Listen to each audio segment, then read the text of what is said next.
9호 태풍 마이삭이 지나간 곳곳에서 피해가 속출하고 있습니다. 이런 가운데 10호 태풍 하이선이 한반도를 향해 북상하고 있습니다. 마이삭보다 더 강력한 태풍으로 예보돼서 각별한 주의가 필요한 상황입니다. 전문가와 이야기 나눠보겠습니다. 문일주 제주대 태풍연구센터 교수 연결돼 있습니다. 교수님 나와 계시죠? 예, 안녕하세요. 네, 현재 태풍 마이삭은 완전히 소멸을 한 건가요? 예, 맞습니다. 동해상으로 빠져나간 그 태풍 마이삭은 오늘 12시에 중국 청진 부근에서 온대 저기압으로 소멸했습니다. 네, 태풍 마이삭 같은 경우에 내륙을 관통을 했는데 곳곳에서 피해도 속출했습니다. 이번 태풍 위력 어느 정도였습니까? 예, 마이삭이 제주를 지날 때 중심기압이 945헥토파스칼, 최대 풍속은 초속 45m였는데요. 그래서 매미하고 매우 유사한 정도의 강한 강도였고요. 특징적인 것은 태풍이 내륙에 상륙했어도 강도를 유지하면서 초속 40m 이상의 강풍을 기록한 것이 많았다는 겁니다. 네, 일반적으로 내륙을 가면 그 바다를 지날 때와 달리 그 습기를 받아들일 수 있는 곳이 없기 때문에 세력이 약해진다고 알고 있거든요. 그런데 이번에는 이렇게 계속 세력을 유지할 수 있었던 이유가 있습니까? 예, 사실은 태풍은 육지에 올라가면 에너지가 이제 차단되거든요. 더 이상 이제 발달을 할 수 없는데, 그렇지만은 이제 이 태풍이 워낙 탄탄하다 보면 어느 정도 강도를 유지하고 갈 수가 있습니다. 그래서 이번 태풍도 이게 구조가 탄탄해서 동해를 통과할 때까지도 어느 정도 그 자기의 어떤 구조를 흐트리지 않고 그 강도를 유지한 것 같습니다. 예, 특징을 말씀해 주셨는데 이번 태풍은 폭우도 동반을 했습니다. 어느 정도 많이 내렸습니까? 예, 제주도 한라산 남벽에 1000mm가 넘는 폭우가 쏟아졌습니다. 이게 하루에 내린 비의 양인데요. 저희가 보통 1000mm 하면 감이 잘 안 오실 텐데, 예. 하루에 허리만큼, 즉 1m 비가 왔다 이렇게 이해하시면 되겠습니다. 윗세오름도 900mm, 그러니까 90cm 비가 내렸고요. 지금까지 1강수량 기록을 보면 2002년 루사 때 870mm가 왔었는데요.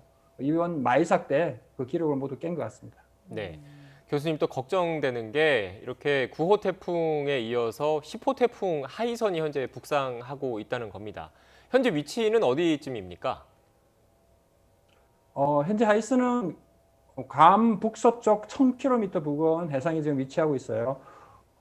현재 시속 16km 속도로 아주 좀 느린데요. 느린 속도로 서북서 방향으로 좀 이동 중에 있습니다. 가장 궁금한 건 이게 언제쯤 우리나라가 영향권에 들지인데 예상 진로가 어떻게 되나요?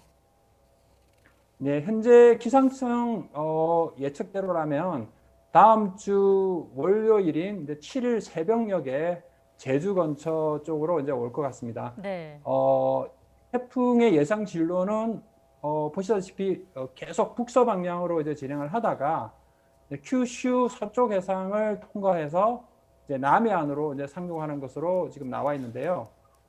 남해안으로 상륙을 해서 이제 이전 태풍들은 대부분 이제 동해안으로 쭉 빠져나가는데 이번 태풍은 쭉 북진해서 거의 한반도를 이제 관통해서 북한까지 쭉 관통할 것으로 예상이 됩니다. 네, 교수님께서 잠깐 언급을 하셨는데 지금 진로 예상 경로가 나가고 있습니다. 일반적인 태풍 같은 경우에는 제주도 쪽을 거쳐서 동쪽, 그러니까 오른쪽으로 방향을 좀 틀어서 영남 지역으로 또는 동해안 쪽으로 빠져나가는 게 일반적인 태풍의 경로잖아요. 그런데 이번 그 10호 태풍 하이선 같은 경우에는 상대적으로 그 남북을 관통한다는 표현을 해야 되나요? 이렇게 직선으로 위로 올라가는 모습이어서 더 걱정이 크거든요. 어떻게 보십니까? 예, 맞습니다. 일반적으로 이제 태풍이 전라도 쪽이나 남해안으로 와서 동해안으로 이제 상륙을 하게 되는데 이런 진로가 거의 대부분이라고 보시면 되고요. 그래서 제가 과거에 이제 9월 달에 지나간 태풍들의 이동 경로를 한번 조사를 해봤더니 이렇게 이 하이선 같은 경로로 가는 태풍 거의 찾을 수가 없었어요. 그래서 이러한 그 경로를 가진 것이 위험한 이유는 계속 북진하다 보니 우리가 인구 밀집적인 서울과 경기 지역으로 태풍이 갈 수 있다는 거고요. 예. 이 지역에서는 사실은 강한 태풍을 지금까지 많이 경험을 해보지가 않은 지역이라서 어느 정도 강한 태풍만 와도 큰 피해가 예상이 됩니다. 한반도를 관통할 것으로 예상돼서 우려가 큰데 여기에 태풍의 세기도 굉장히 강할 것으로 보입니다. 어느 정도로 예상을 하시는지요? 저 기존에 이제 태풍들이 뭐 마이삭이라든지 강한 태풍이 많이 지나갔지만 예. 지금 태풍은 아주 그 고수온 지역을 통과할 것으로 예상이 됩니다. 진로에 그 북태평양 고기압이 위치한 지역이 지금 그동안에 태풍이 이제 주로 발생하던 지역이었는데요. 그 지역을 고기압이 덮고 있다가 지금 이제 고기압이 물러나면서 그 지역은 그동안 엄청나게 가열이 돼 있었어요. 이렇게 높은 수온을 가진 지역, 가진 해역을 태풍이 통과하다 보니 충분한 에너지를 공급받아서 계속 발달할 것으로 예상이 됩니다. 그래서 한반도에 접근할 때는 이번 마이삭보다 가끔 아니면 더 강한 태풍으로 한반도에 접근할 가능성이 높아 보입니다. 네, 교수님 관련해서 그래픽이 좀 나가고 있습니다. 예상되는 위력인데 9월 7일이 다음 주 월요일이니까요. 9월 7일은 초속 40m네요. 초속 40m고 강풍 반경은 지금 화면에서는 지금 미터/아워로 나왔는데 이 부분은 정정을 하겠습니다. 초속 40m인데 미터/아워로 나와 있습니다. 지금 9월 7일 월요일 날 오전 9시에는 초속 40m. 이거를 시속으로 환산을 하면 3.6을 곱하면 130km, 140km 이상이 되는 거잖아요. 그리고 강풍 반경이 430km면 사실상 한반도, 남한 전역이 영향권 안에 들어가는 걸로 볼 수 있을 텐데 이런 그 위력, 이런 그 반경 때문에 더 위험하다라고 판단을 하시는 겁니까?